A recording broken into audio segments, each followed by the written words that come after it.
World Combat Sports. Hello, everyone, and thanks for tuning in. It's another one. Your host, the one and only Scotty White, World Combat Sports Media. We're going to have a mixture to the recipe today. We're going to talk about boxing and mixed martial arts. Like I said, boxing and mixed martial arts. It's not boxing in the UFC, it's boxing and mixed martial arts. And it's going to be very entertaining, as usual, for those of you mainstreamers and hardcore fans. Let's kick this off. For those of you that's tuning in, truly appreciate it. Hit that like button. I truly thank all the supporters for stopping through. First and foremost, Gervonta Tank Davis. As you all know, Gervonta this past weekend actually was on the front side of a lens in the wrong way, coming off a spectacular 12th round knockout victory over Yuriorkis Gamboa, then turn around and, like many of us speculate, we say what the potential is with Tank Davis, and then we see incidents of him out in town and he's getting in trouble again. He's getting arrested. Now check this out. He's 25 years old, and we understand he's going to have some liberty. He's going to be out there, having fun like we did. A lot of people seem to just ignore with a selective amnesia, like they didn't get in trouble themselves.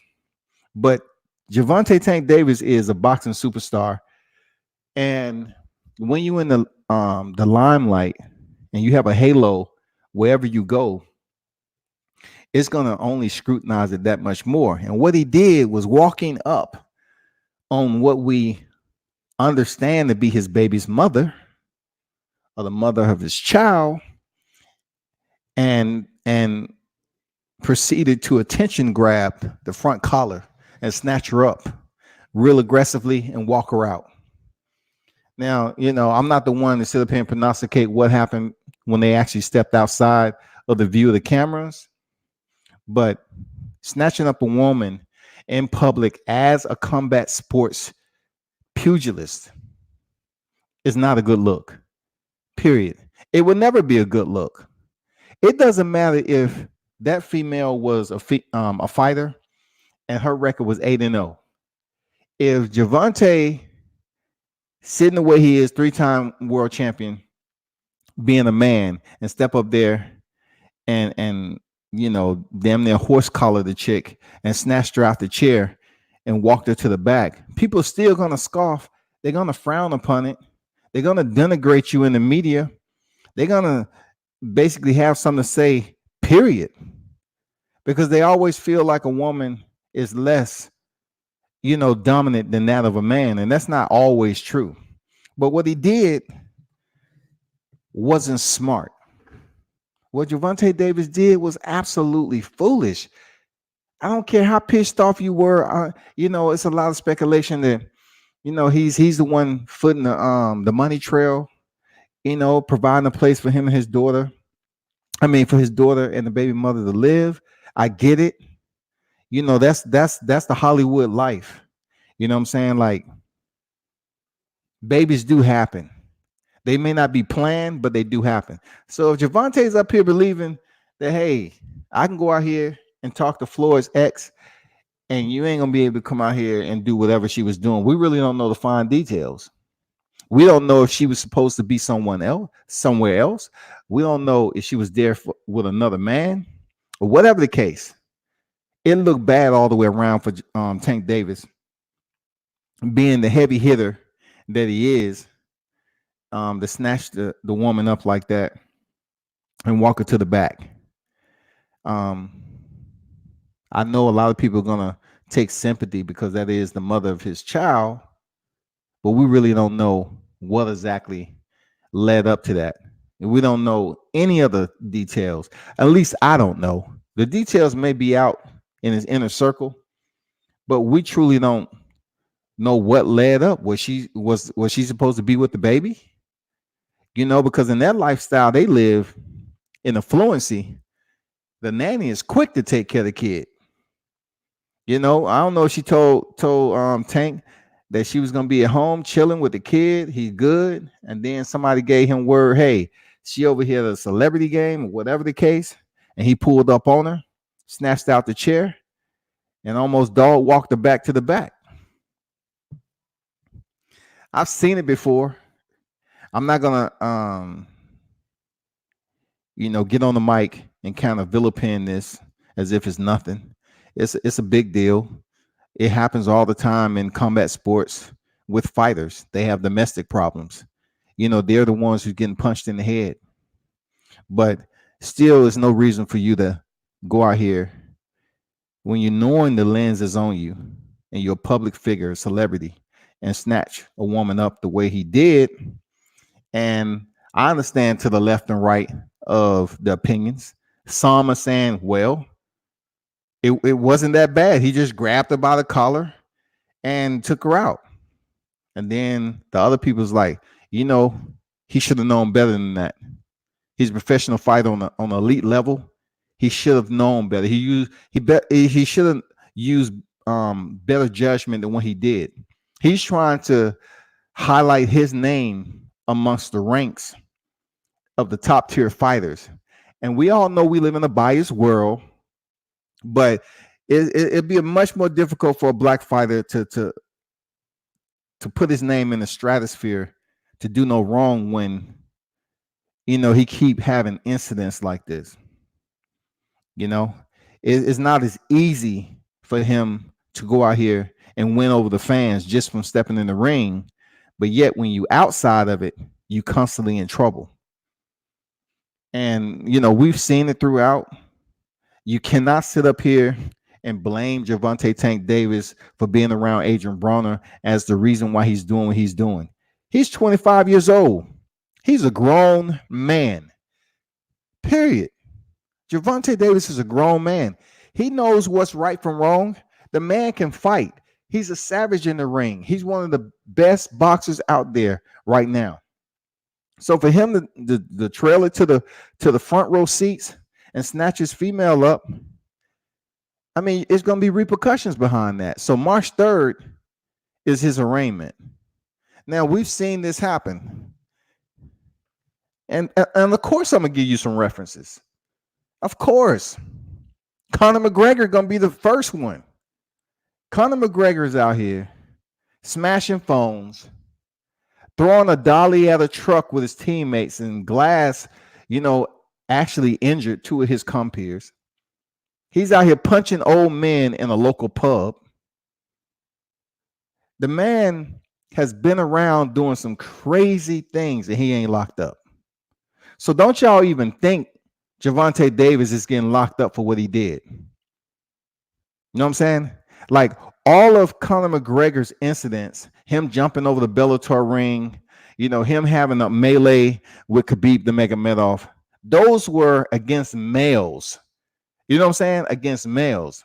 If you look at some of his compeers that's around him, just say, for instance, when Floyd had his particular incident and he had to go away, that actually happened in front of his children. It was against the mother of his child. So they kind of played that to the fire a bit more and turned up the burners because it was a female. When it's against a male, then maybe you might see a settlement or something civil because it's that easy sometimes when you got money. But I don't think Gervonta Davis is going to get locked up for it. But I can tell you this, that I know he can get better. I hope. If not, you know what I'm saying? He's going to have troubles. He's going to have problems, period. That's all I have to say. Moving on. UFC 247 is on deck. I just can't wait to see that. I'm just going to feature John Jones as the main event against Dominick Reyes. John Jones is 25-1. Dominick Reyes is 12-0. All right. John Jones should be 26-0, undefeated. He has never been defeated in the octagon. He's never been defeated at his place of work, which is the cage. That one loss, it was basically one of those DQs. You know what I'm saying? We can't really say nothing about him testing positive against DC with the one no contest. But what I can say, his defeats should be a nil.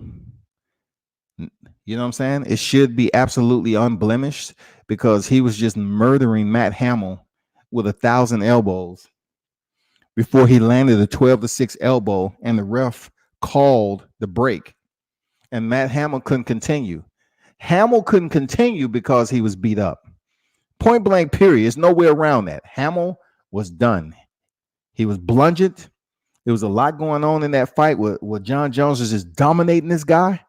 And I like Matt Hamill. He was one of the only hearing impaired mixed martial artists that was pretty dang good. But when he stepped in there again versus John Jones, he was just outmatched. The skill levels John Jones is still blossoming to this day.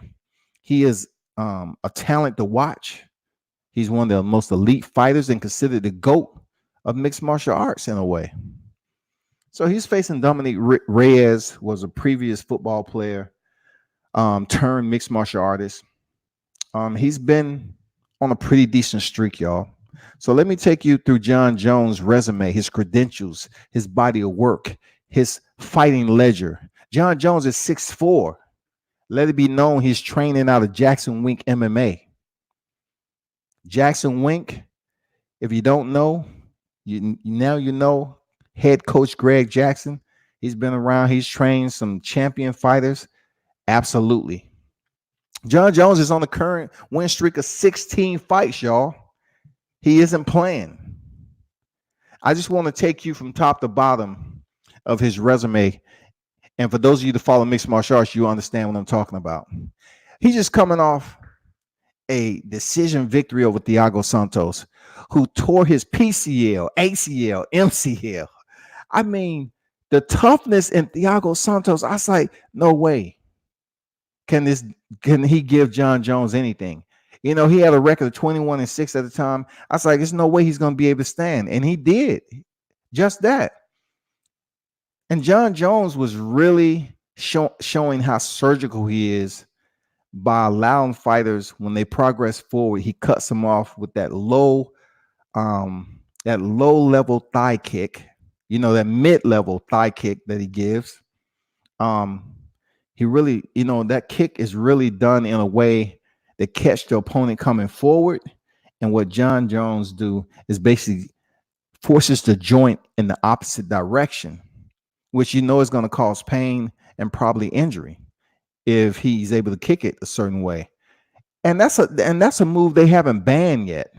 You know what I'm saying? If you given you know, low calf kicks or just regular side kicks, I mean, your joint isn't really going against the manipulation process.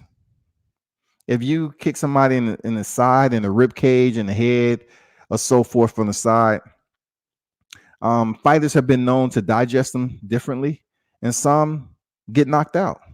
But when you are kicking and allowing the joint to be manipulated, then it's going to do damage.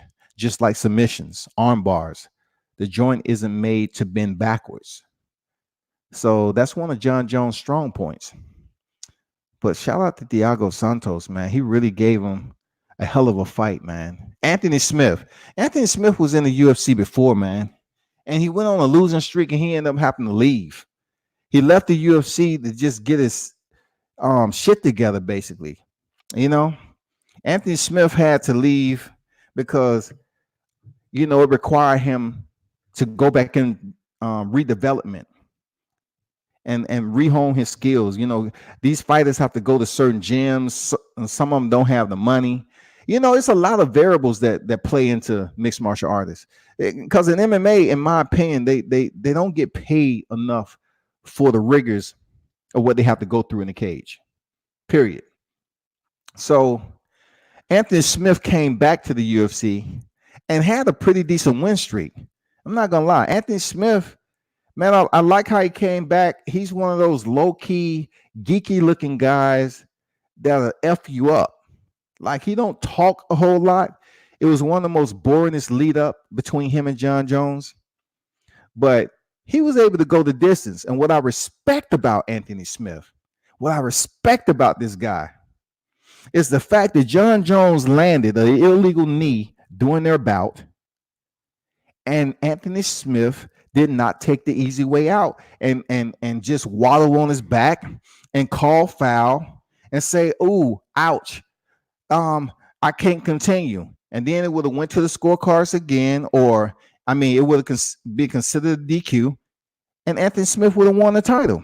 John Jones would have faced only his second defeat via DQ, and Anthony Smith stood up. You know what I'm saying? He stood up. Alexander Gustafsson, the second one was much more less enthusiastic or less intensive than the first one, but he won via ground and pound in round 3. The first one was just all out, the toughest match John Jones ever had in his career. I was really rooting for Alexander Gustafsson outside of John Jones, of course. I wanted to see him get that belt, man. And it just seems like he was very close when he fought DC, but he couldn't get it done. Maryland said John Jones going to win. Easy pick, no need to pick. And Shevchenko is going to win. Also, Derek the Beast Lewis. I haven't even got to my man Derek the Beast Lewis yet. As picks. If you don't know, you're not meant to even study or watch MMA. Hey, real talk there, Maryland. You know, appreciate that input. Hey, Maryland put some pretty good input in there about her favorites, so to speak. And those are the top favorites. I don't know about Derek Lewis now. You know, Derek Lewis is in there with a very solid opponent, which we're going to get to. She said Smith was easy for John Jones. Smith stupid as F for not taking the belt when he should win. I just thought in the MMA community, let's be clear, in the MMA community, if Anthony Smith would have fouled and said that I'm taking the easy way out, he would have gained more fans for the wrong reason on that night. They would have vilified the hell out of freaking Anthony Smith. They would have said, you know, you a coward for that, man. You ain't here to fight. You want to take the easy way out. You could have stood up and continued the battle. That's your mixed martial arts community right there.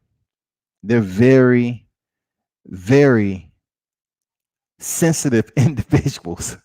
Let's be clear. MMA fans are a different breed. Serious. If he would have took that foul, Anthony Smith, he would be vilified to no end until he faced John Jones again. Now, continue with John Jones' resume. Alexander Gustafsson in the rematch, he finished him in round 3. And then Daniel Cormier. Daniel Cormier, I don't give a damn what y'all say. He lost twice. He's 0-2 against John Jones. I could care less what you have to say about that because a shin kick to the head is drug-free. Period. I don't know how many MMA forums they've tried their best to gang up and converge. And I say, okay, cool, bring it. Welcome. I welcome you. Please, because if you're going to sit up here and be a clown and talk about PEDS has anything to do with skill level, you absolutely stupid. You're naive to even studying mixed martial arts or any combat sport in general. You know what I'm saying? It will provide you an advantage in certain areas. But when you actually talking about learning the technique of striking, mixed martial arts, being an overall mixed martial artist, what does performance-enhancing drugs have to do with it? The way he set that right side high kick up, that high kick on Daniel Cormier, when Daniel was blocking to the body and John Jones left, he sent his left as if he probably gave Daniel Cormier that look like he was going low and went high, and he clipped over the top of the guard, clipped DC in the head, stun him. DC stumbles to the cage. John Jones follows with strikes, more strikes, and the referee called the fight. Unfortunately, he popped positive, and the bout was ruled a no contest. Hey, I still say he's 0-2.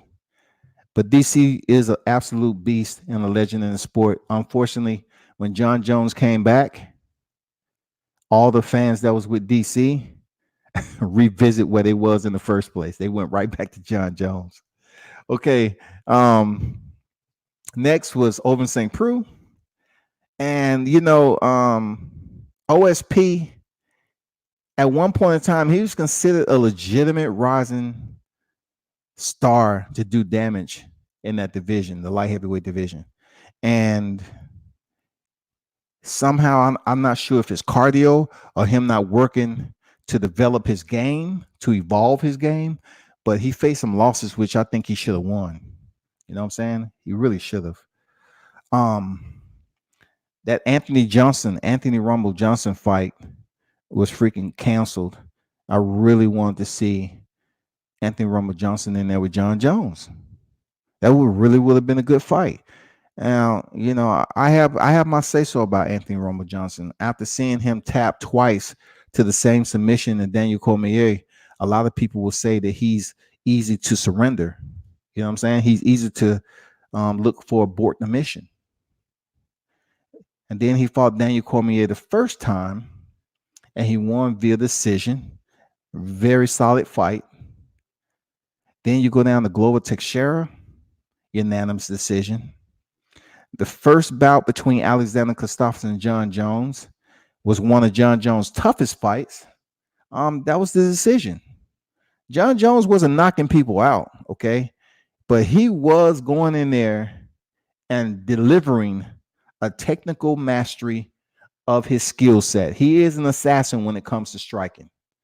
Then you have Chael Sonnen, which at one point in time, man, Chael Sonnen, the bad guy, it was a lot of hype behind Chael Sonnen. If you look at his record, he's 27-12 and 1 at the time. He had a lot of losses, but man, I'm telling you, not the average dude will go up there and beat Chael Sonnen. You just won't. He's that type of dude. He may not get it done in the big matches, but Chael Sonnen is not the guy that you're just going to walk up to and believe it's going to be an easy day. And then you have Vitor Belfort, 21-9 at the time. John Jones beat him with a key lock. 54 seconds remaining in round 4. And then, of course, Sugar Rashad Evans, we all saw John Jones bring out another wrinkle to his arsenal. He was using step-in elbows on Rashad Evans. And Rashad seemed like he couldn't really make those adjustments. You know what I'm saying? Like, I say, Rashad, you have to make an adjustment when you throw your strikes to move off center, pivot, fake like you're going in for a single, something to keep John Jones guessing. But every time John Jones would step in with that elbow, that was really the first time we seen a fighter deliver and execute that particular strike consistently on Rashad Evans. Shout out to Sugar Rashad, man. Loyola Machida, man, he was another legend that they was hyping up, a karate,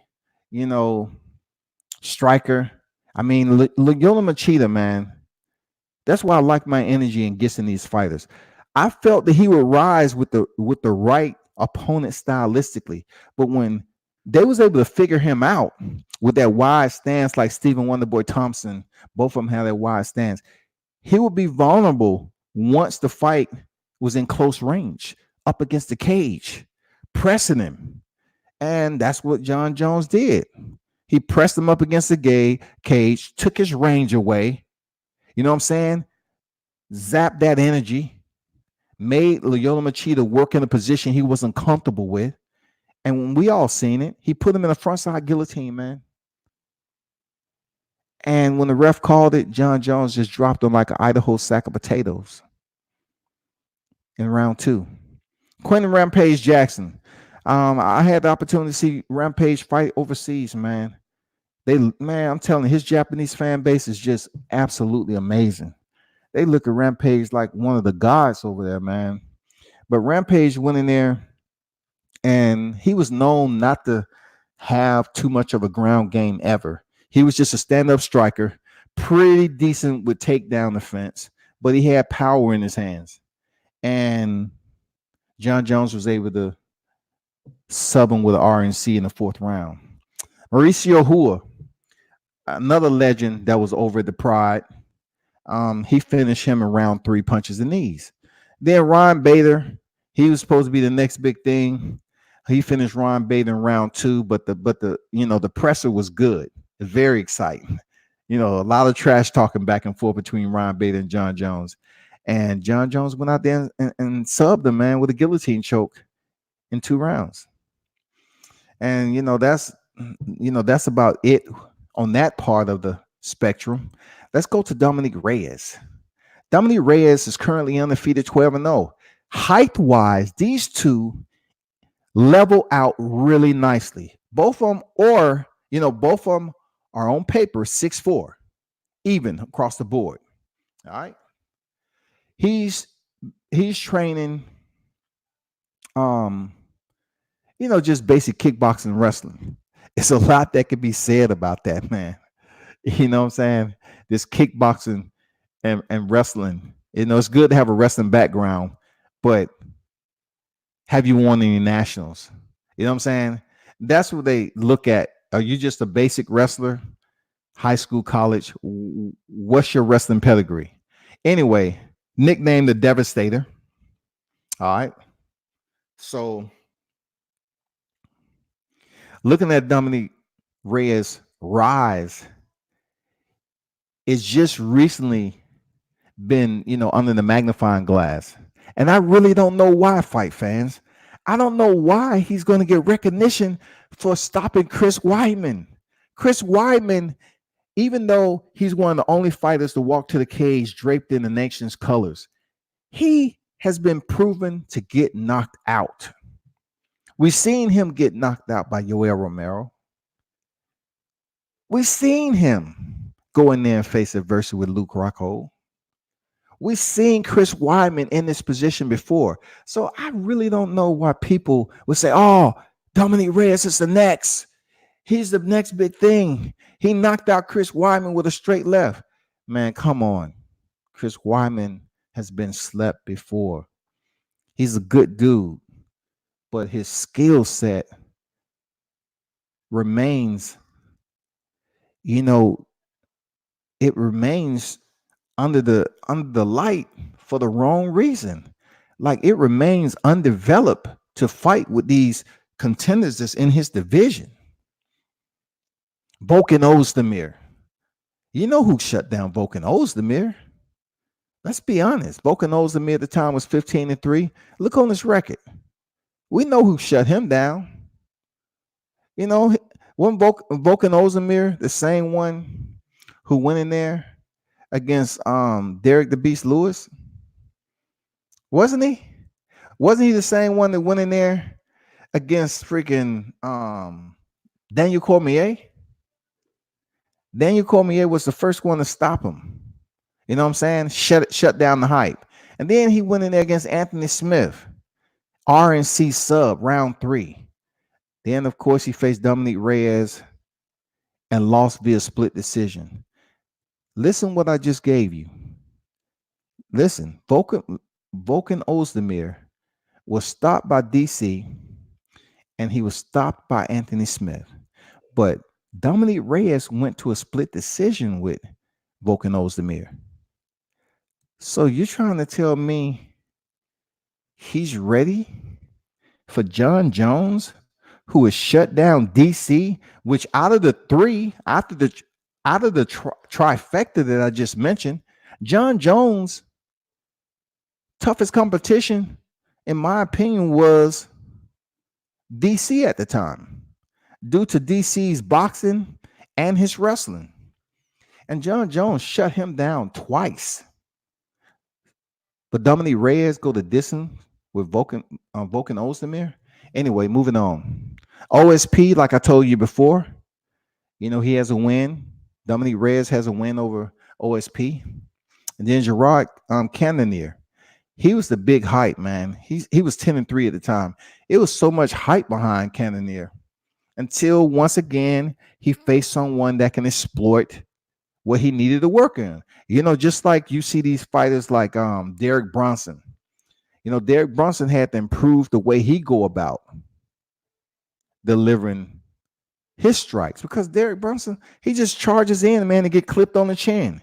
It's do or die every single time. He will give you an action-packed, you know, first half of the fight, but somewhere around there, he's going to get slapped, possibly. And that's what Jacare Souza was able to do twice. Jacare Souza knocked him out twice, man. And he still would just go in there with the same full pledge onslaught and get clipped. So everybody below Gerard Cannonier, I'm not saying they're unimportant because they do step in the cage and go to combat, but it's no names that I need to mention to you because you don't know.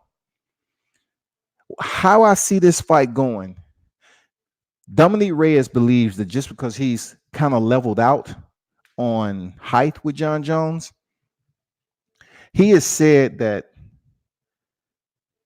he's a better athlete. They're just fighters. Dominick Reyes believes just because he was he played a position in football, and whatever his athlete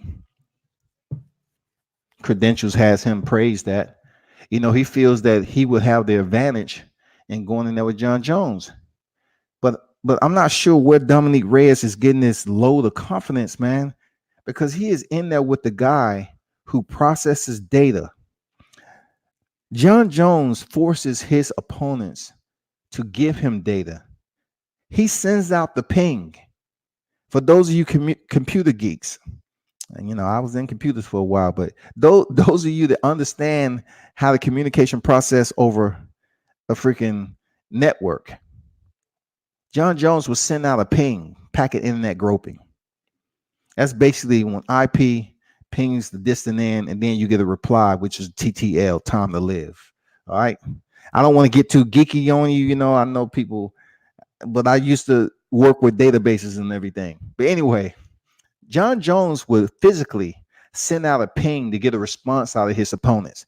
He would download that to the servers quickly, and he would send out a different set of packet information to see what exactly the entire process consists of. That's how John Jones breaks down his opponents quickly.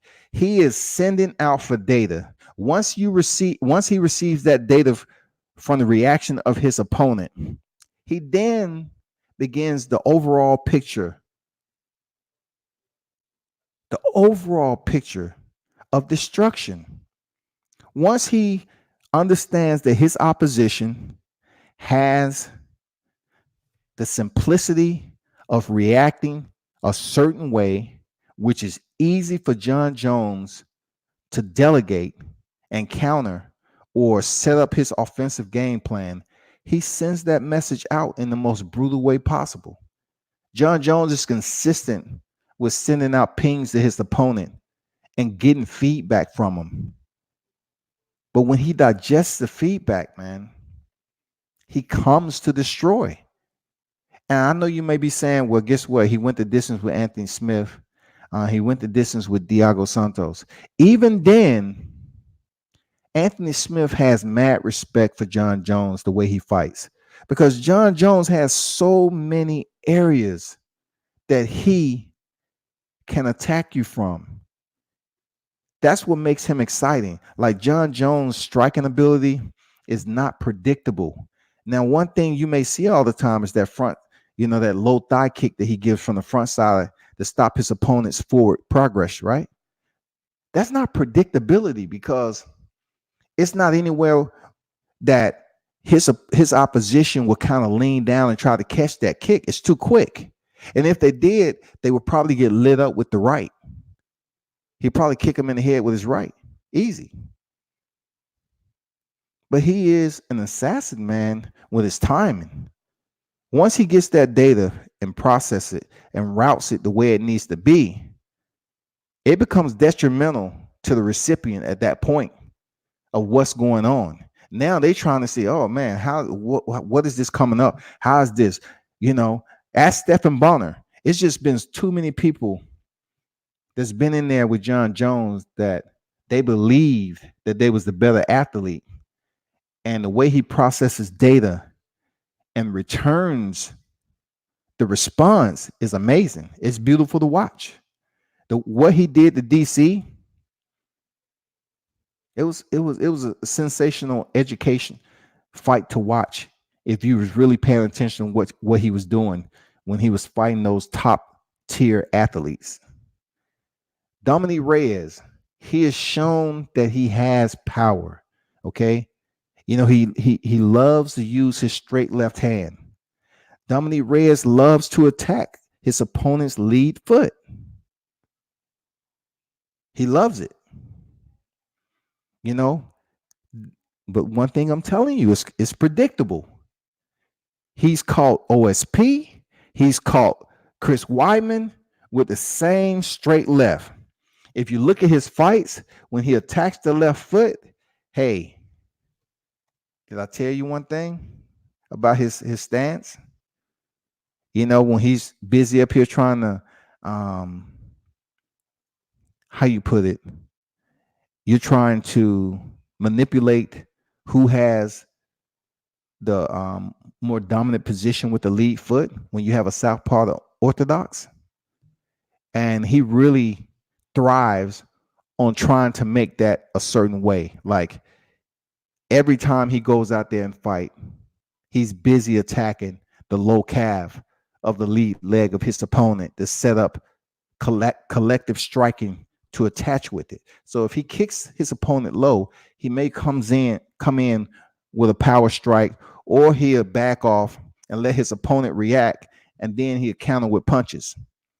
He's pretty slick with that, but it's predictable to a fighter like Jon Jones. Point blank, it's predictable. Grosso mean, by your logic, how dare Reyes even consider to even fight in Jon Jones' weight division, let alone think he's worthy to challenge for a title? And let me put it this way, Grosso. Put it this way. It's not really Reyes fighting in a particular division of Jon Jones, because a lot of fighters, they want to contend in the division if they don't have to cut weight or a class that they feel the strongest in competing in. But when it comes to getting your name out here, mixed martial arts recycle fighters like aluminum foil. You see the same fighters who may have been knocked out or may knock out fighters that has been knocked out before climbing the ranks because they need fresh faces in there with these top tier fighters that's really dominating the division. And Jon Jones is one of those fighters who dominate his position. He's considered pound for pound number one for a reason.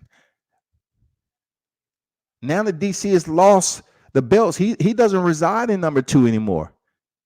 The man that's right beneath Jon Jones is Khabib Nurmagomedov, and it's a reason for 28-0 undefeated. But Jon Jones has been so dominant. He's on a 16-fight win streak. He has been so dominant in his weight class that they have to send somebody like Reyes. They do the same thing in boxing. Seriously, they do the same thing in boxing. They will grab a mandatory from deep, and they say he's the mandatory. Where did this guy come from? Where? So anyway, Dominick Reyes being in the same division as Jon Jones is good if he's able to get the win. He will have one of the biggest upsets in the UFC in a while. I think one of the biggest, in my opinion. Wasn't too much Henry Cejudo defeating Demetrius Johnson because Dominick Cruz had already did it at bantamweight, though. You know what I'm saying? But a lot of people talk about Ronda Rousey and Holly Holmes. In my opinion, that's one of the biggest upsets at that time because Dana White has just inserted so much braggadocious helium into Ronda Rousey, being that she was the one that started off the women's division and the bantamweight division. When Holly Holmes finally connected with that left side high kick, it was considered one of the biggest upsets. Dominick Reyes, I think, if he goes in here and defeat Jon Jones, will have the biggest upset in UFC history. Because Jon Jones, in a lot of people's eyes, He's been reigning atop the pound for pound list for quite some time, and people just don't see him losing right now. I know a lot of people are talking about how he's been going the distance and he may be slowing down, but check this out. John Jones has been out the sport in little pockets due to his suspension for pets and drugs and hit and runs and all this. He hasn't been overly, degrading his physical conditioning than a fighter that would be staying in a cage in fight camp. He's been suspended for quite some time. He had enough time to preserve those joints, those muscles, and everything. So he may be able to, extend his career much longer than he would have if he would have been continuing fighting through those suspensions. But John Jones is, at one point in time, he was getting in serious trouble over and over again. So that time at home, just going to the gym and working out, it wasn't a fight camp. It was just him staying in the gym, working through his demons, walking through the fire, and then returning. And that's what it was all about. Ellis said he wants John Jones to lose. Ellis say, please, Reyes, whoop the drug lord. And John Jones isn't a drug lord. It's a lot of athletes has been accused of PEDs, like Vitor Belfort, Christine Cyborg, Maynard. I think Dan Henderson at one time. It's been plenty of fighters that's been in that level. But for Dominick Reyes, if he is to go in here and contend against John Jones, who is considered one of the best fighters in mixed martial arts right now, it would be the biggest upset of UFC history, hands down. If he goes in here and even wins the decision, it would be the biggest upset. But he will have to go in there with such a methodical offensive strategy and continue to manipulate the process and plan with his opponent, who's considered one of the best manipulators in the game now. If he's able to go in there with a strategy and it holds together for 5 rounds, because I just don't see Reyes knocking Jones out. I just don't see it. But if he's able to go in there and get that 5-round decision, he would have pulled out the biggest upset. It will take his name to a different type of stratosphere, y'all. I know so many people probably say, well, it's definitely going to be a rematch in there. Yeah, probably so. It probably is going to be a rematch because Dana White loved making bouts and matchups that brings in the money. Of course. You know what I'm saying? If he lose that belt, Dominick Reyes isn't going to have too much time to celebrate because the fans are going to want to see John Jones return to the cage and try to get his belt back. So I'm not going to prognosticate that Reyes definitely has a chance to go in there and defeat John Jones. All I'm saying is others have said the same exact thing. You trying to tell me DC will lose to Dominick Reyes? I don't think so. If he was still light heavyweight, no, I don't see DC losing to Dominick Reyes. I don't see it. I don't see Thiago Santos losing to Dominick Reyes. It's a lot of people that's on John Jones' resume. I just don't see Dominick Reyes defeating. But times change. A fight is a fight. But I have to go off the resume that John Jones has, his performances, how strategic he is, how well versed in his striking mastery. When he goes in there, he's the professor. And I'm not saying his opponent is a student, but goddamn it, he's teaching you something. Believe that. John Jones is teaching you something from the curriculum. When you come from a family of athletes, I mean, there's a whole different fiber, man. A cloth that you cut from that allow you to go out there and compete at a different level than those who are considered great. John Jones is proving that. I wanted to be a good bout. It's just a little bit disappointing that it's PPV. I'm moving on. Next is another entertaining fighter. I like this woman for her striking ability. She's one of those seductive nightmares, man. Valentina Shevchenko. She's facing Caitlin Chukanigan. And Caitlin is 13-2, and Valentina Shevchenko is 18-3. Now, the two primary names you should be looking at with Valentina Shevchenko is her losses to Amanda Nunes. She fought Amanda Nunes twice at bantamweight and couldn't get it done. But I'm gonna tell you, like a lot of people, they thought she won the rematch. Now, let me give you a brief story, because this is what I do. I follow the sport, man. When Valentina Shevchenko was thinking about moving down to flyweight, right?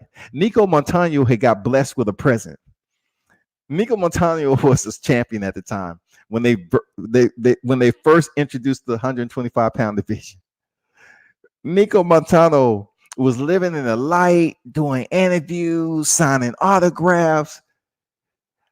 On the time that she's supposed to face Valentina Shevchenko, and I guess the day before the fight, it all came to reality. Oh, crap. I'm fighting one of the baddest women in the world. One of the champion Muay Thai practitioners before she even came to the freaking octagon. So Nico Montano decided she has a stomach virus or whatever, a psychosomatic episode, and she's taken to the hospital and she couldn't fight. So Dana White, being the guy he is, he said, you know what, forget that. I don't find it as genuine. I'm stripping her. So Valentina Shevchenko went in there. She fought, won the title. She fought for the vacant flyweight, won the title, and she's been on a tear ever since. She's one of the most entertaining, aka the Bullet. One of the most entertaining, seductive. You don't know what she's doing. Like, she's the kind of chick, if she say be home at 3:00, you might want to just stay around the area and get there at 1:15 on the dot. You know what I'm saying? Like, she's dangerous. What's her name?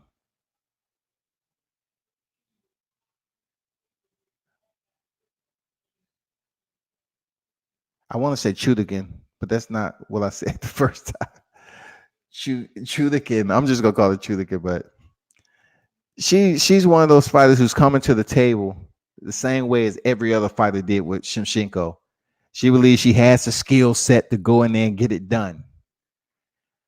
I'm not overly impressed, man, with her right now.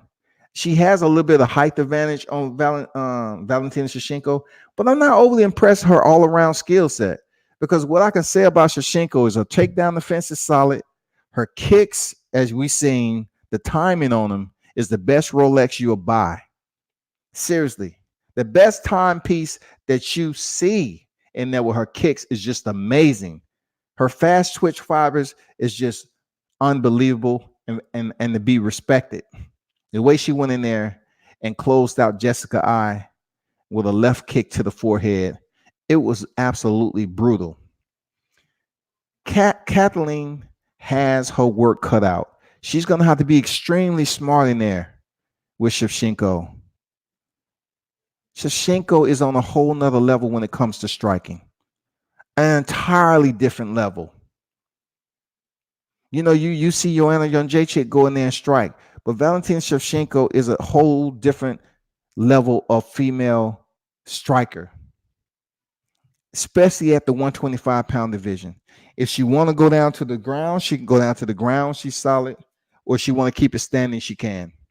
It's going to be an interesting fight, man. I'm not totally sold on Caitlin Chudikin and going in there, defeating and lifting that belt off Shevchenko. It's not going to be that Jessica Andrade, Wiley Zhang type of upset. I feel that Shevchenko is much more solid than that.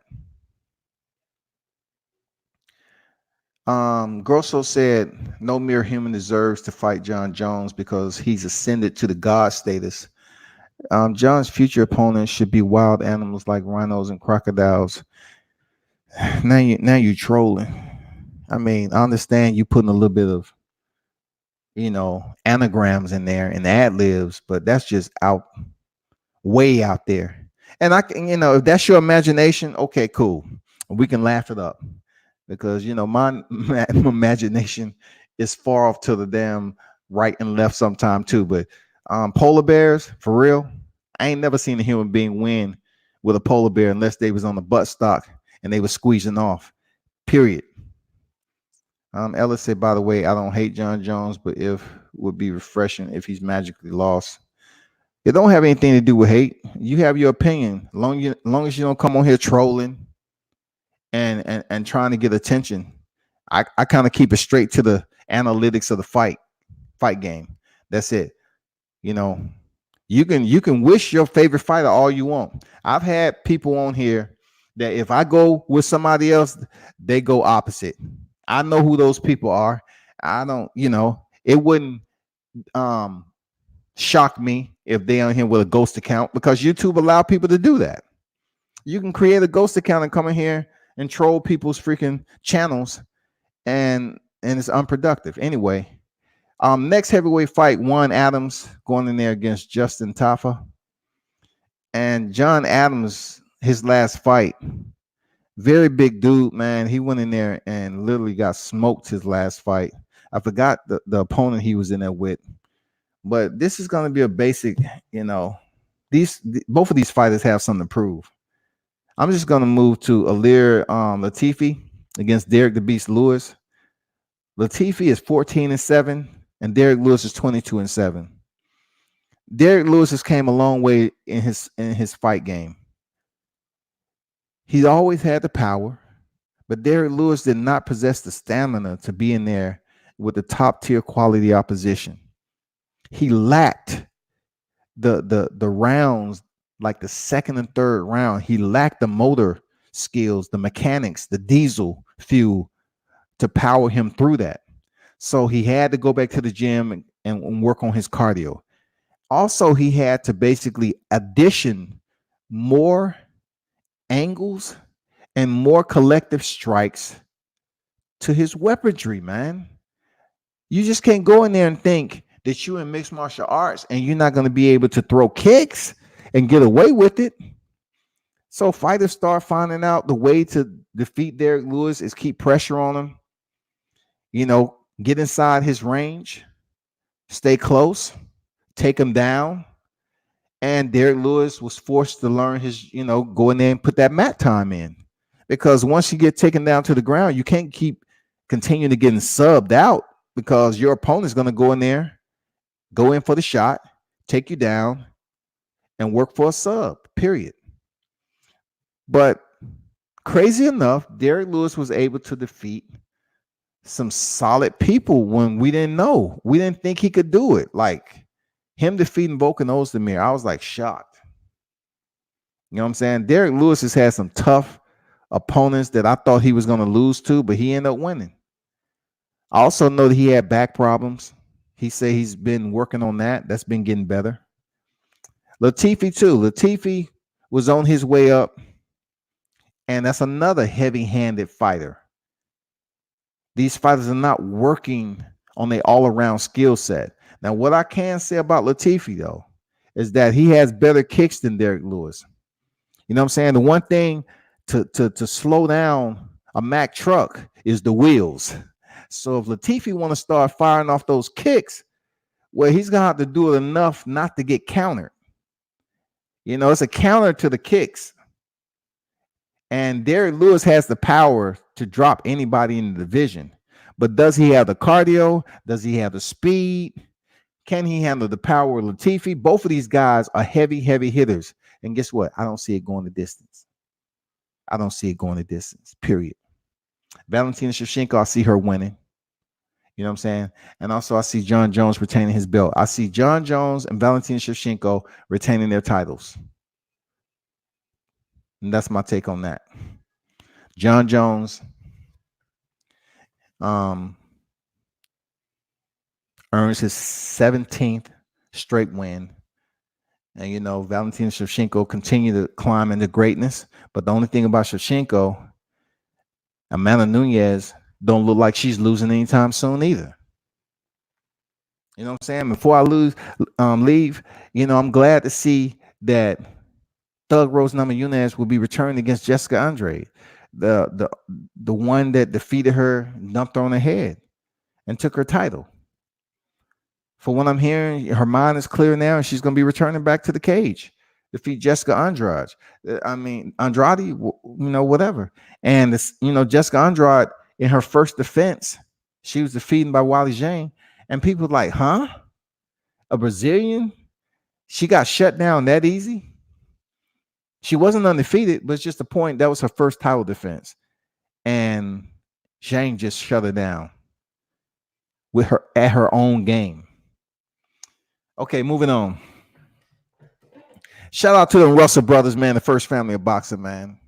You got Gary Russell Jr., you got his brother that's below 27 years old, Gary Antonio Russell, and then you have Gary Antoine Russell, that's 23 years old. He's Olympian. Most of these guys were Gary Russell and Gary Antoine Russell was raised in that, Olympic pedigree. They just couldn't make it.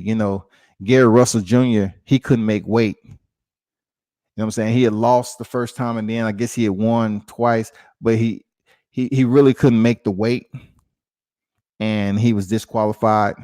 And then his brother was he failed in qualifying. He was defeated in qualifying. But what I want to talk about is their professional career. Gary Antoine Russell, I believe his record is like 12-0 right now, 12 knockouts. And the brother that's above him, Antonio, he's sitting at 16-0, 12 knockouts, from my understanding. And Gary Russell, of course, is at 30-1. His only loss is fighting for the vacant title against Vasily Lomachenko. Now, starting with Gary Russell Jr., because he is the most, notable name out of the Russell family. One thing I can say about them, they are indeed a family. They are a group of intelligent fighters and human beings, period. Serious. The way their dad is raising them and have raised them has been full of education and knowledge. I'm not going to lie. So I see it in the ring, man. I've saw all of them fight. I've had the opportunity to see every last active Russell brother fight. And they some talented fighters, man. There's some very intelligent human beings, man. I know a lot of people frowned when Gary Russell was out there saying that, he's out here touching Leo Santa Cruz's father. I don't think he meant any malice of it, but I think he was just trying to get a point across to, try to do something to get attention, to get that fight, because that's the path that Russell is on right now. He's trying to fight the bigger names. That's what Russell's trying to do.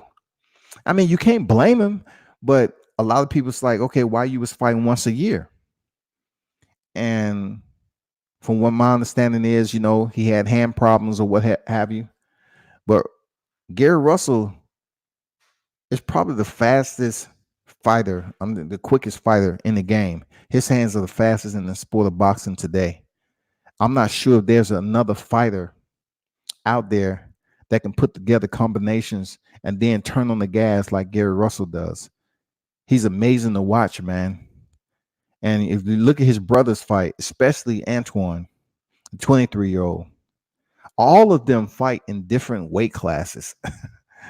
You know what I'm saying? All of them fight in different weight classes, man.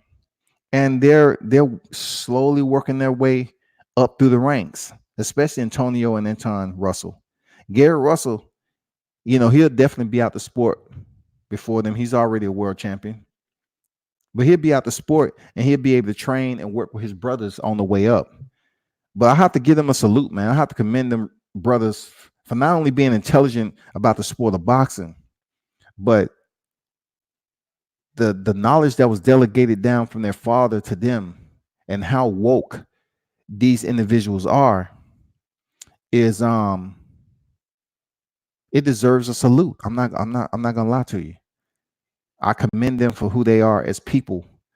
I had the opportunity to sit down and talk with the two younger brothers, not so much Gary Russell Jr., but it's two brothers at one point in time. But the young one, especially Antoine, is just, dude is absolutely a lit bulb. You know what I'm saying? A lit bulb, neon. Dude is woke to what's going on in the sport of boxing and in life in general. So I look forward to seeing them stepping in the ring. So let's look at the card. Okay, you have, he's fighting, I think it's, you pronounce this Nyambayar, 11-0 undefeated. I'm not even going to attempt his first name, but Gary Russell Jr. is fighting Nyambayar, 11-0 for the of course WBC featherweight title. And then you have Rigondeaux on the co-main event, who's moved down to bantamweight. He's trying to go for his third championship in two divisions. He's going in there against Liborio Solis, who's 30-5-1. Rigondeaux is 19-1. Of course, his only loss, just like Gary Russell Jr., is to Vasily Lomachenko. Unfortunately for Rigondeaux, he moved up 2 weight classes on the poor guidance of whoever was trying to get him to take that fight, and he was just too small, and he ended up surrendering to fight another day. And we're talking about a double gold medalist in the 2000 and what was it, 2000 and 2006 Olympics, 2004 Olympics. I mean, we're talking about double gold medalist. We're talking about a fighter who was 475-12 as an amateur. I mean, the man has an extensive boxing pedigree, but yet he doesn't get the recognition. He's somewhat banished from being that fighter that the promotions are willing to have him as the face of their promotion. You know, a Cuban fighter who defected, and he hasn't had such a stellar career in the limelight. And of course, the undercard, you know, of this particular fight, you know, you have Gary and Antoine Russell fighting Jose Marufo. You know, Gary Russell, he's the younger brother who's 23 years old. He's 12-0, 12 knockouts. He's facing Jose Marufo, who's 12-9-2. And then you have Gervonta Clark, 14-1-1. He's coming off that draw with Sebastian Fundora, which was really a very entertaining fight. He's going in there against Anthony Link, 16-6. And then the 27-year-old brother, bantamweight division, Gary Antonio Russell. He's 16-0. He's fighting Jesus Martinez, 27-10. So you have bantamweight. The middle brother is bantamweight, and then you have the younger Russell is super lightweight, and then you have Gary Russell Jr., the most familiar name. He's a featherweight fighter, and you know, I was hoping he'd move up sometime soon. Seriously, we really want to see Gary Russell move up, and he's saying he's coming. But we definitely want to see him go into the mix, man, because he's a very talented, high-level boxer. I mean, if you watch that fight between him and Jojo Diaz, unfreaking believable. I mean, for him to fight once a year and go in there and have those motor mechanics, the way he presses gas on his combinations, I mean, he is one of those models of the sweet science. Believe that. That's real talk. Gary Russell Jr., you can frown on him all you want, man, for talking trash the way he does or whatever. But when you're talking about pure boxing skills, hand speed, intelligence, I mean that drips down from above. You know what I'm saying? From in his family. So I don't see Nyambayar doing any damage or walking up out of there with a freaking upset and taking that WBC title. That's just me, people. Pelly say King Tug is a good fighter. 300 amateur fights, an Olympic silver medalist. Gary Russell Jr. is in for a tough fight, but he'll win. You're right. He does have Olympic pedigree. You know, I can say Gary Russell, fought back then. I mean, he had weight problems or whatever. He lost consciousness while he was trying to make weight.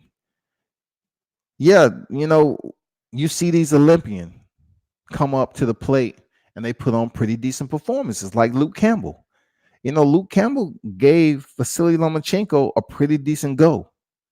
He just didn't do enough on the back end of the fight on the middle of the fight to keep it close to the point where once he got in the championships round, it may be either way. It may go either way. No, he allowed Vasily Lomachenko to just pull away with the rounds, and then he was dropped in the 11th, and then he finished the fight for a decision. I think his 11th, 12th round, he was dropped. So when it comes down to it, man, some of these Olympians, they do step up to the plate and they put on some good performances. But unfortunately, we really don't know their name. We truly don't know who all these Olympians that come out the darkness and get their title shot. Someone we don't know their name.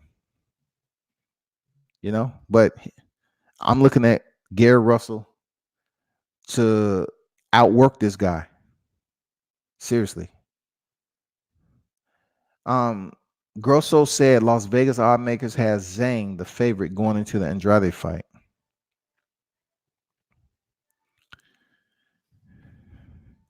So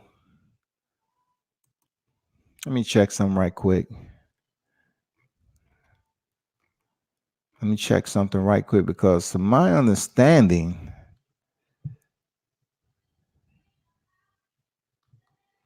if I'm correct, I just want to check something right quick. Wally Zhang. Yeah, that's what I thought. Grosso. I'm not sure what you're looking at, but she's fighting Joanna Jędrzejczyk. That's what I thought.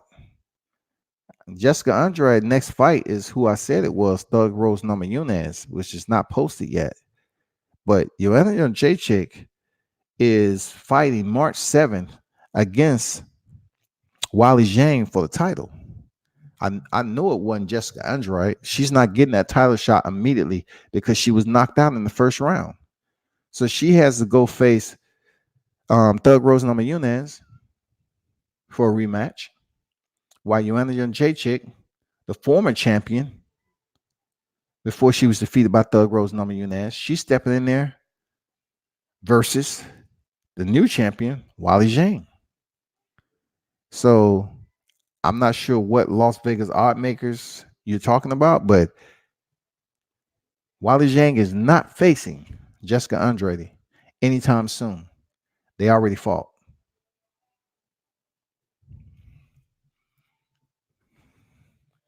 Any more comments, people?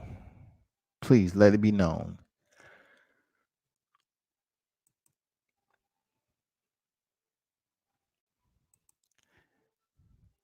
I'm going to go stop by one more place right quick.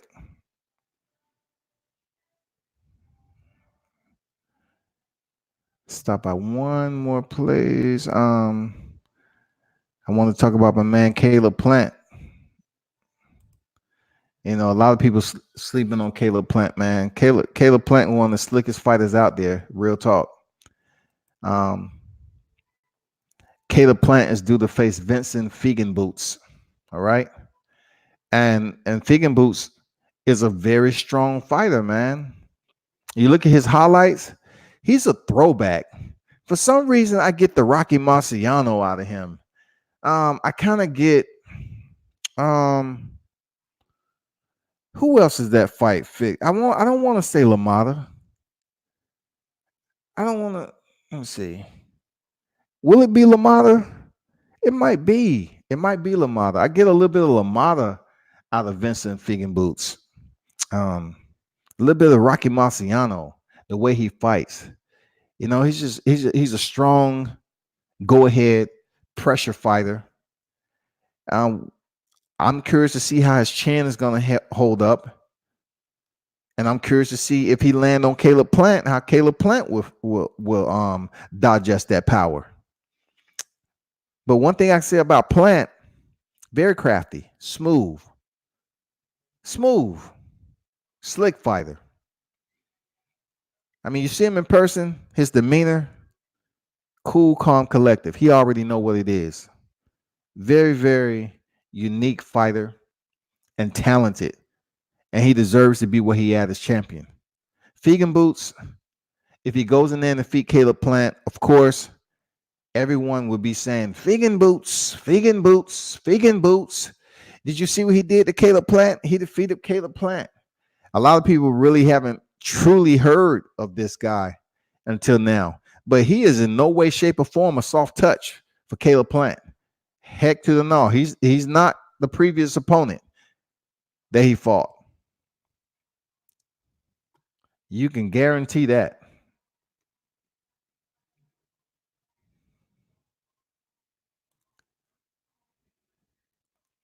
So that would take place February 15th at Bridgestone Arena in Nashville, Tennessee. Fox PBC Fight Night main event. Fox Deportes. Entiendes? Sí. I really like watching Caleb Plant fight, box, because he does box. I like seeing him box. I really wish I could have went to his open workout that was recent, but there's other plans on the itinerary right now. What else is going on this weekend? UFC 247, and then you have Allentown, Pennsylvania. You have Gary Russell Jr. stepping in there on the main event against Nyambayar, and that's going to be probably a sleeper. But you know, I still want to give a shout out to the fight that just took place last weekend in the cruiserweight division. I'm pretty sure a lot of you all was checking out the boxing, but I just want to give another shout out to Dion Nichols that stepped in there with Earl Newman. Dion Nichols, you know, on the regional level, he was knocking dudes out, and he had a medical issue he had to take care of. He stayed in the grind, got everything clear, returned to the sport, first round knockout, and then he stepped in there on the big stage, y'all. I just don't watch regional fighters go snap shots. I kind of study, you know, a little bit of how they go in there and delegate their technical skill set. And the way I seen Dion Nichols step in there for 10 rounds was absolutely different than what I seen him fighting on JD's regional card in Alabama, and just seeing him fight in general. Like, he wasn't wild, but he did possess a lot of power. What he demonstrated in this fight with Earl Newman was that he had a slingshot jab, that he had superb timing, and he understood that God blessed him with a chin. Because he took some shots from Earl Newman, flushes you can get him, and with no hesitation, he returned the counter shot. The fight was the fight of the freaking night on that night, period, hands down. And, you know, be sure to follow Dion Nichols and the Equalizer over there. He's part of, you know, the team bomb squad over there in Tuscaloosa, Alabama, man. He's in the cruiserweight division, and we all know what that division is. It's somewhat like an empty warehouse. People see it on the side, but they really don't know what's in it. You know what I'm saying? They know it's something that's going on, it's activity, but the cruiserweight division really don't get any shine at all. And the good thing about it, Nicholson said he was planning on in the future moving down to 175. But I just had to touch on that fight that he just had, on the Yordenis Ugas, who went in there against Dallas Jr. And that was the main event. But the way Earl Newman and Dion Nicholson fought on PBC definitely should have been on the main card. Hands down. It would have been it was the most exciting fight of the night. Very technical skill fight. I really never seen Dion Nicholson go in there and pop the jab the way he did. The way he showed poise in there. When he was in close, man, he was freaking landing some combinations that really wasn't sporadic. It was just the sweet signs, man. Like, he showed he can put his combinations together, man. Going to the body, up top, back to the body. I mean, he was really mixing it up nice in there. He had a really solid recipe for his first 10-round fight. We're talking about from a guy who was knocking dudes, just like going in there, destroying cats like a Kodiak Savage, to going in there knowing he couldn't get the guy out there in the first round. It wasn't without trying. It looked like it was going to be an early night, to selling in and freaking using the stick and landing his combinations. It was a freaking beautiful display of boxing against two guys who was in there to contend. If you didn't see it, make sure you catch it on the rerun, man. Make sure you follow him wherever he is on social media, because he is a promising fighter, a rising star that's gonna do big things, in my opinion. The way he looked on PBC, the next time he returned to that stage, I'm pretty damn sure they're gonna have him on the main card.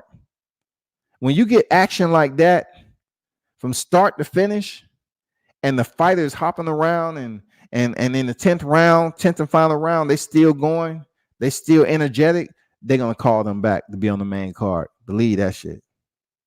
Hands down.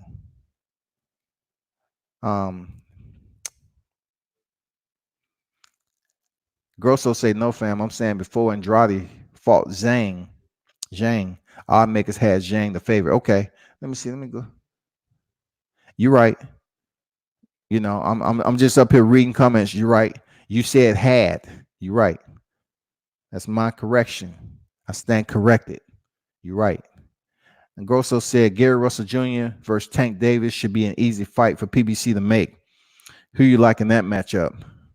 Well, anytime you have a fighter that's coming up to a weight class 135, as I said before, you take the weight class Gary Russell Jr. in right now, and then you talk about him moving up to 135.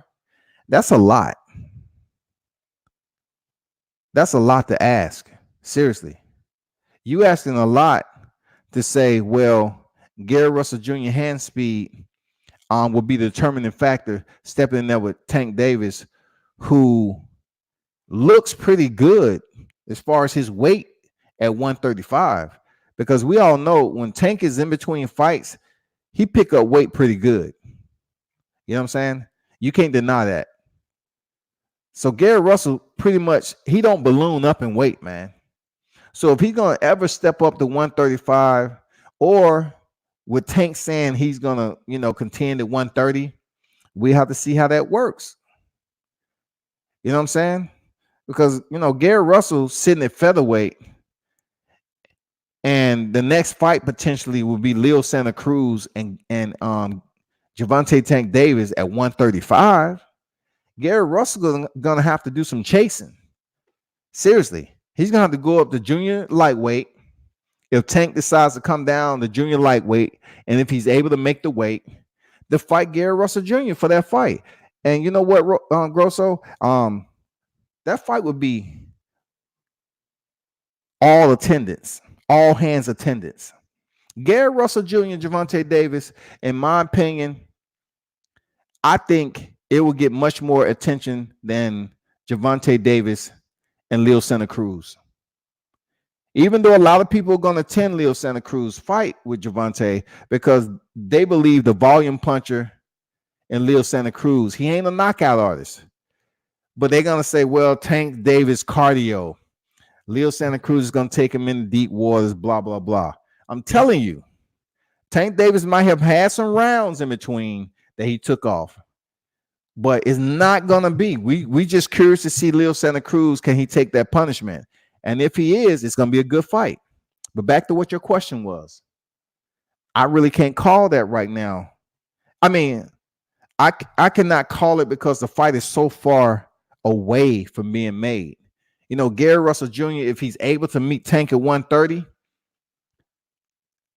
I say the disadvantage may go to Gervonta Tank Davis because he has to drop that extra 5 pounds. And being that I just seen him down here in Atlanta and he missed weight by 1 pound, do you actually believe that he's going to be able to drop down to junior lightweight and meet Gary Russell Jr. and make weight? I don't know, man. After seeing him miss that pound, even though it might have been pretentious, I don't know. I just think moving up, Gary Russell Jr. stays in shape all the time. I think he would be the smaller fighter. He'd put on some muscle and move up, some extra weight. But that's an interesting fight, man. I really can't say. You know, I wanna say it's hard to bet against Gary Russell Jr.'s technical savviness. It's hard to bet against that curriculum with such a high level fighter. Technically, I'm talking about technically. His technical thesis when it comes to boxing is just levels above. You know, you have your college degree, undergrad, master's, and then you have the doctorates. You know what I'm saying? Gary Russell's technical thesis, man, is around the doctorate level of education, in my opinion. That's just my opinion. That's just me. But Tank Davis, make no mistake about it, Tank Davis, man, I don't care, man. Y'all can say what y'all want, but Tank Davis can box. Tank Davis was landing some body shots. I mean, some straight jabs to the body on Gamboa. Man, he was always trying to go for the finish. And of course, inserting all that power, you're going to get tired sooner or later. So they can say what they want, man, but Tank Davis can box. Gary Russell can too. That is a hard decision, because I would have to put like the smartness of Gary Russell Jr. a little bit to favor, in my opinion. That's just me. I'll have to give him a little bit of the favor in that matchup. I just see him thinking a lot in there. Outboxing, keeping distance, being very smart, very astute, man, and intelligent, and boxing from the outside. But one thing about Tank Davis, he just don't stay at range. Like Tank Davis don't mind freaking closing distance and getting off. He just don't, man. Ellis said Tank will beat Leo. The reason why I agree with you on that is because I think though Leo is a volume puncher, him stepping in there with a heavy hitter like Tank Davis, and I do believe, I will say for a fact that Tank is quicker than Leo Santa Cruz. Period. Tank is quicker. He's a faster fighter. And I'm very, very interested in seeing him absorb the power of Tank Davis. Because a lot of what Leo Santa Cruz does at certain times is seen from a mile away. Like, when you hit him, he's gonna come forward. You're gonna get that you're gonna get that boxing pressure. You're gonna get that presence from Leo Santa Cruz. He's gonna have to switch that up against Tank Davis. He's gonna have to, man. It's not gonna be no rocket movie where Leo Santa Cruz is just gonna be taking freaking heavy shots like you see in Gamboa. Gamboa and Leo Santa Cruz are different fighters. I don't see Leo Santa Cruz taking the amount of shots the way that Yuriorkis Gamboa did. I would stand by that wholeheartedly. But good question, man. Good question. Grosso say, yeah, That's that whole DC versus Baltimore rivalry. That would be a great fight. A lot of people would show up for that. Man, a lot of people would show up for that fight if it was somehow close to even being remotely reasonable to talk about. It's just good for media right now to even bring it up to the surface because Gary Russell's been calling out Gervonta. He's been calling out Leo Santa Cruz. He's been calling out the big names of boxing because he really wants that smoke. But man, it's just crazy how, you look at Rigondeaux and you look at Gary Russell, even though they have different Olympic results to their prestige. I'm just saying that they really don't show Gary Russell that respect due to his absence. They really don't highlight him until he's on deck, ready to go. And even with this fight coming up on the weekend, it's not overly spoken about over here in the media. You know what I'm saying? It's not a whole lot of people, that call themselves media segues or whatever. They're not really boasting Gary Russell's name up because of who he's fighting. If he was fighting somebody with some notoriety, popularity in the boxing community, his name will be out here much more. They say, hey, Gary Russell fighting Teofimo Lopez. I'm just saying, for example, 2 different weight classes. Yeah, Gary Russell fighting Teofimo Lopez. Gary Russell fighting Vasily Lomachenko in the rematch. Then people be talking. Vasily Lomachenko is moving back down to 130, like he said. And I would like to see that rematch more than anything before he even faced Gervonta Davis. If Vasily Lomachenko is thinking about revisiting 130, then that is a weight class where Gary Russell can say, you know what, that's an opposition that I know is going to make weight. So let me knock on the door, see can we make this fight. He's mentioned it before that he wouldn't mind getting that back. Do you know what that would do for his career and his respect out here in the boxing game? When I say respect, I'm talking about that one loss that he has. Because whenever you hear Vasily Lomachenko, they always highlight one of his most notable wins, and that was against Gary Russell Jr. But Gary Russell would tell you that he was dehydrated for that fight.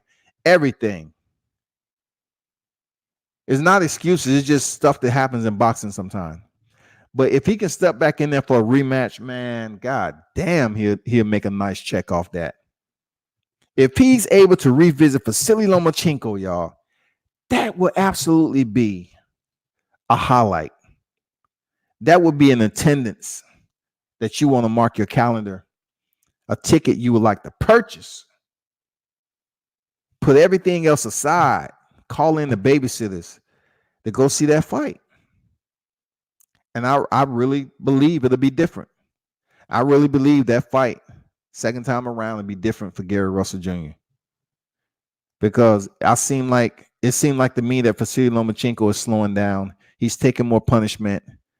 He's still an entertaining fighter. I was really hoping that maybe Vasily Lomachenko would go over to mixed martial arts because he is versed in areas of mixed martial arts. So it would be good to see him kind of transition and pick up a check. We see Conor McGregor do the thing with Floyd Mayweather, right? But when you're talking about a fighter that isn't a tyro or a neophyte going over there to mixed martial arts, Vasily Lomachenko has that skill. I'm not sure what his overall jiu-jitsu game is on the mat, but I'm saying as far as his kicks and everything else, Vasily Lomachenko has that in his repertoire. Yeah, Grosso said Kell Brook is going to fight American 24-1. I know, Mark DeLuca, right? He's a Pride Marine like myself. And I didn't even mention him. You know what I'm saying? I mean, listen, I'm not even gonna lie, like I might would have mentioned that out the door, but You know, Mark DeLuca, being he's a prior Marine like myself. Once a Marine, always a Marine. He's a Marine. Okay, that doesn't mean he's gonna go in there and give Kell Brook a hell of a fight. And I'm not doing American versus UK Brit and all that. I don't get into that, man. I really don't. It depends on who fighting though.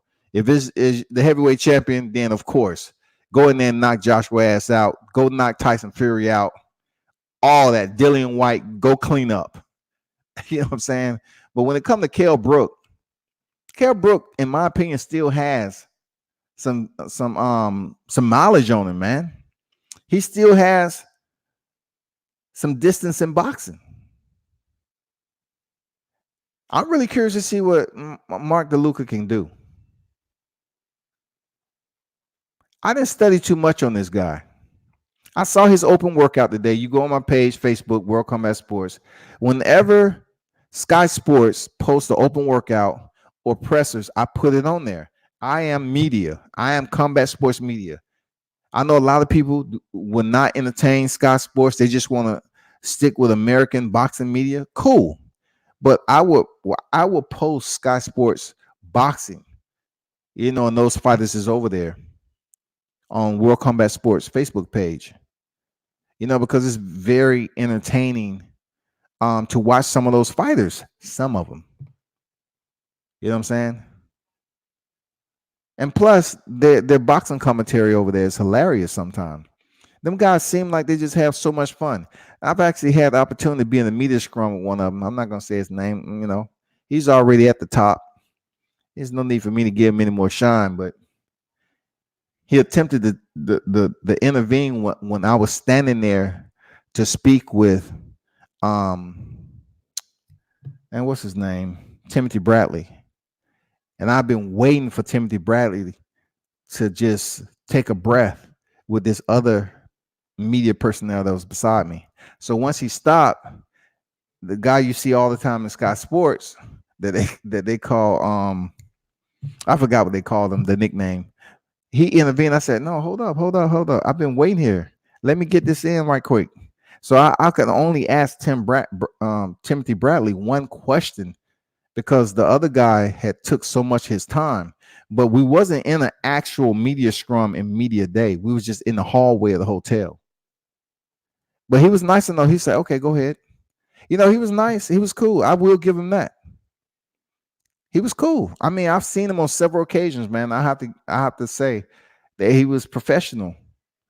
Not a lot of people out here are professional when it comes to the media game and getting the questions. But that's what it is, people. Hey, those of you that dropped the comments, Grosso, Ellis. Let me go back up through here. Maryland, Durham. I appreciate all the comments on the input that you dropped in the live today. I don't care how small of a viewership this is, but if you're going to ask quality questions like you did tonight, that's my education. That's what I like. I think, it's going to get bigger. It's getting bigger. It's going to get larger. It doesn't bother me. But when it comes to talking about mixed martial arts and boxing, some people just don't want to cross thread the conversation when it comes to these lives. And that's okay. I'll live with that. Absolutely. So boxing, mixed martial arts is going down. Allentown, Pennsylvania. It's going to have, Gary Russell on deck again, the main event, and the two Russell brothers on the undercard, and also Gervonta Clark. And then you have UFC 247. The main event is going to be John Jones versus Dominick Reyes. The co-main event is going to be Valentina Shevchenko and Katlyn Chookagian. And the other notable is Derek Lewis versus Ilir Latifi. That's not the entire card. That's just the notable names that I mentioned. So besides that, if no one else has anything to say, truly appreciate you tuning in today. As always, turn up and tune in to World Combat Sports.